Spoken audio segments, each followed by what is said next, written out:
Hello my YouTube family, कैसे हो आप सब। आप सबको हैप्पी जन्माष्टमी की शुभकामनाएं। तो ये व्लॉग मैं आपके लिए लेके आई हूँ। इस व्लॉग में मैं आपको ये बताऊंगी कि कैसे आप लड्डू गोपाल जी के लिए भोग तैयार कर सकते हो, कैसे आपको उनको स्नान कराना होता है, शाम की पूजा आप कैसे कर सकते हो। तो चलिए स्टार्ट करते हैं। तो सबसे पहले मैं यहाँ पे रेडी करूँगी धनिया की पंजीरी। धनिया की पंजीरी लड्डू गोपाल जी को बहुत ही ज़्यादा प्रिय होती है और इसी चीज़ का उनको भोग लगाया जाता है। तो यहाँ पे जो यूज़ होता है वो है गाय का देसी घी। अगर आपके पास घर का ही निकाला हुआ गाय का देसी घी है तो आप वही यूज़ कर सकते हो, अगर नहीं है तो मार्केट से भी आप खरीद सकते हो। तो कढ़ाई में देसी घी डालना है और उसमें डालना है पीसी धनिया को अच्छे तरीके से डाल करके इसको रोस्ट करना है। पीसी धनिया आप चाहो तो खड़ी धनिया भी मार्केट से ले करके उसको घर में ग्राइंड कर सकते हो। तो यहाँ पे मैंने पीसी धनिया लिया है, खड़ी धनिया नहीं लिया है। तो पीसी धनिया लेने के बाद इसको मैं अच्छे तरीके से देसी घी में रोस्ट करूँगी। लड्डू गोपाल जी का आप जो भी भोग तैयार कर रहे हो उसके लिए आपको साफ़ सफाई का बहुत ज़्यादा ध्यान देना होता है। तो इसलिए जो भी भोग आप तैयार कर रहे हैं उसमें साफ़ सफाई का ज़रूर ध्यान रखें। तो इस तरीके से आपको अच्छे तरीके से इसको फ्राई कर लेना है। लड्डू गोपाल जी के लिए तो कुछ लोग घर में जो भी चीज़ जैसे छोले हो गए, पूड़ी हो गई, सेवई हो गई, खीर हो गई, ये सब लड्डू गोपाल जी को भोग के लिए चढ़ता है। बस उसमें लहसुन प्याज नहीं होना चाहिए, क्योंकि लड्डू गोपाल जी को, ठाकुर जी को लहसुन प्याज का भोग नहीं लगाया जाता है। तो इसका आप ज़रूर ध्यान दीजिएगा। तो इसके बाद इसमें मैंने थोड़ा सा डाला है चीनी। आप चाहो तो मिश्री का यूज़ कर सकते हो, मेरे पास मिश्री नहीं मुझे मिल पाई तो इसलिए मैंने यहाँ पे हल्का सा चीनी डाला है।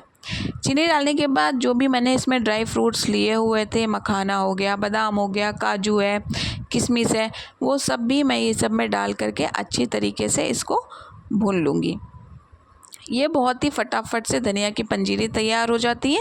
तो जिनको भी नहीं पता है कि पिसी धनिया की पंजीरी कैसे रेडी करना है तो आप इस व्लॉग में देख सकते हो। ये आप देख सकते हो इस तरीके से ये फ्राई हो गया। इसको हम अलग बाउल में रख लेंगे। अब जो मैं रेडी कर रही हूँ वो है पंचामृत। पंचामृत आप सबको ही पता होगा कैसे रेडी करना है। तो यहाँ पे मैंने लिया हुआ है कच्चे गाय का दूध। गाय का दूध आपको लेना है, उसमें डालना है दही।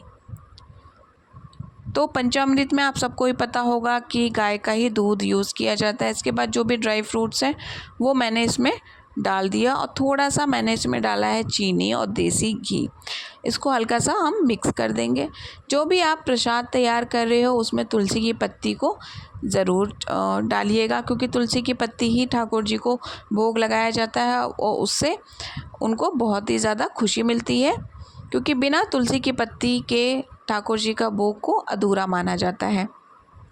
तो इस तरीके से मैंने थोड़ा सा उसमें चीनी ऐड करके इसको अच्छे तरीके से मिक्स कर दिया है। तो एक साइड मैंने धनिया की पंजीरी रेडी करके रख लिया, एक साइड मैंने ये तैयार कर लिया है पंचामृत। इसको मैं अच्छे तरीके से मिक्स कर दूँगी। ये आप देख सकते हो। फिर मैं इसमें डालूँगी तुलसी की पत्ती। तुलसी की पत्ती मैंने धनिया की पंजीरी में भी डाला इस तरीके से और पंचामृत में भी डाल दिया। अब जो हमें तैयार करना है वो है माखन। माखन आप घर में ही तैयार कर सकते हो, बहुत ही इजी तरीका है। इसके लिए आपको देसी घी लेना है। देसी घी में जो बर्फ़ होती है उसको अच्छे तरीके से मिक्स करते जाना है जब तक देसी घी अच्छे तरीके से जम ना जाए। और जो भी एक्स्ट्रा अगर बर्फ़ बच जाती है तो उसको आप निकाल करके अलग रख दो। और अगर इसमें जो है माखन में पानी भी बच गया है बर्फ़ का तो उसको भी आप निकाल करके हटा सकते हो। इस तरीके से आपको उसको घुमाते जाना है घी में। तो आप ये देख सकते हो कितने अच्छे तरीके से ये माखन निकल गया हमारा। माखन भी आपको पता है कि हमारे लड्डू गोपाल जी को भोग लगाया जाता है। माखन भी उनको कितना ज़्यादा प्रिय होता है और वो माखन की ही चोरी करके खाया करते थे। तो इस तरीके से मैंने मिट्टी के बर्तन में माखन को निकाल लिया है। ये ऐसे आपको अच्छे तरीके से इसको निकाल लेना है और इसमें भी आपको तुलसी की पत्ती डाल देना है। ये हो गया हमारा, ये भी तैयार हो गया माखन।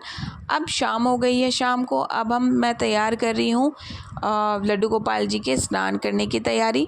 तो यहाँ पे आपको प्लेट लेना है, प्लेट में गुलाब जल डाल देना है, गुलाब की पंखुड़ियाँ डाल देनी है, उसमें लड्डू गोपाल जी को रख देना है।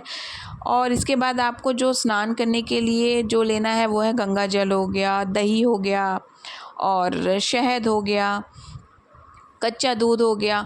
इस तरीके से आपको इतने चीज़ों से लड्डू गोपाल जी को स्नान कराना होता है। लड्डू गोपाल जी केवल श्रद्धा, भाव और भक्ति देखते हैं। आपसे जितना हो सके आप उतना ही करिए, क्योंकि वो केवल भक्त की भक्ति से ही खुश होते हैं। बस आपका मन सच्चा होना चाहिए। तो आप देख सकते हो, अब मैं शहद से स्नान करा रही हूँ, उसके बाद मैं स्नान कराऊंगी दही से। इस तरीके से आपको दही से भी स्नान कराना है, अच्छी तरीके से उनको स्नान कराना है। लड्डू गोपाल जी जैसे छोटे बच्चे को हम लोग तैयार करते हैं, छोटे बच्चे को एक माँ पालती है, उसे नहलाती है, उस तरीके से लड्डू गोपाल जी की भी हम सेवा करते हैं।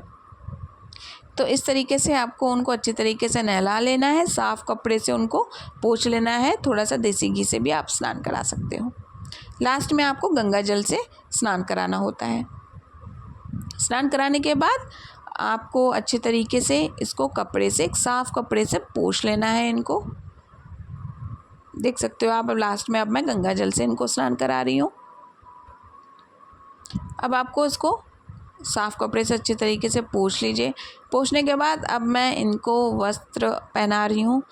इनके जो वस्त्र होते हैं लड्डू गोपाल जी के लिए बहुत सुंदर सुंदर मार्केट में मिलते हैं, आप चाहो तो वहाँ से भी ले सकते हो। ये उनका झूला है, मैंने ये मार्केट से ही लिया था।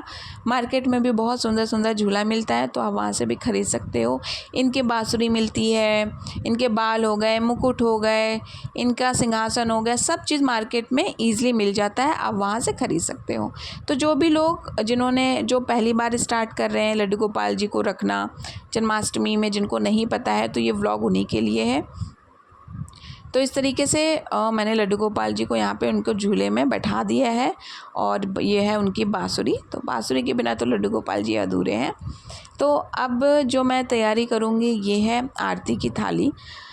इसमें मैंने ये तुलसी की पत्ती की माला तैयार की थी। लड्डू गोपाल जी को तुलसी की माला ज़रूर अर्पण करिए। तुलसी की माला अर्पण करने से वो बहुत ज़्यादा खुश होते हैं। और यहाँ मैंने गेंदा के माला भी बनाई थी, तो गेंदा की माला आप उनको चढ़ा दीजिए, फूल चढ़ा दीजिए। और लास्ट में इनको इत्र लगाना मत भूलिएगा, क्योंकि लड्डू गोपाल जी को इत्र भी लगाया जाता है स्नान करने के बाद।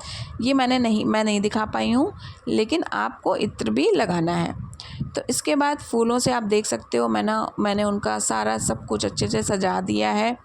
ये भोग हैं, भोग के लिए मैंने उनके लिए सेवई भी बनाई थी, पूड़ी हो गई, जो भी पिसी धनिया हो गया, पंचामृत हो गया, दही हो गया, इन सब चीज़ों का इनको भोग लगाया जाता है। वैसे तो लोग कहते हैं लड्डू गोपाल जी के लिए 56 भोग तैयार करना चाहिए, लेकिन जितना आप कर सको, जितनी आपकी भक्ति है उतना ही आप किया करो, बस मन आपका साफ़ हो।